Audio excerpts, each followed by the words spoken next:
আন্তর্জাতিক ক্রিকেট পাকিস্তানে দীর্ঘ সময় অফ ছিল, বাংলাদেশও কিন্তু সেরকম একটা সিচুয়েশনে পড়তে পারে। আমরা সবাই হাত জোর করে আমি সবার কাছে অনুরোধ করছি যে আমরা যেন একটু ধৈর্য ধরি। এই মুহূর্তে তিনি আসতে পারছে না, তারও যে নিরাপত্তা সংকট ব্যাপার রয়েছে এটাও তো উড়িয়ে দেওয়ার সুযোগ নেই। আমাদের প্রাইডের জায়গায় ক্রিকেট, সাকিব আমাদের প্রাইডের জায়গা। যে ঘটনাটা ঘটছে, যেই করবে এটা, এই ঘটনা যদি কন্টিনিউ করে তাহলে কিছু বাংলাদেশের ক্রিকেট ইন্টারন্যাশনালি আন্ডার থ্রেট হবে।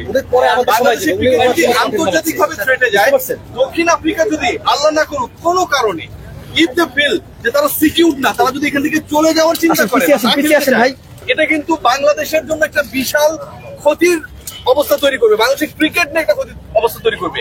আমাদের প্রাইডের জায়গায় ক্রিকেট, সাকিব আমাদের প্রাইডের জায়গা, আমাদের হোম অফ ক্রিকেট আমাদের প্রাইডের জায়গা।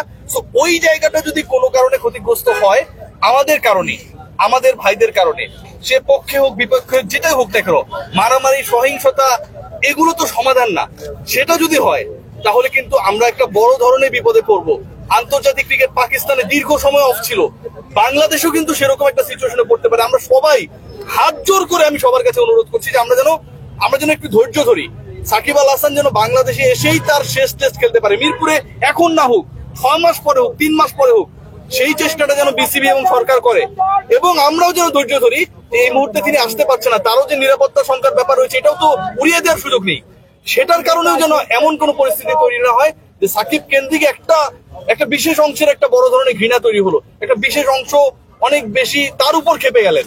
আমরা চাই সাকিব আল হাসান মিরপুরেই শেষ করুক। আমরা চাই মিরপুরে এখন না হোক পরে করুক।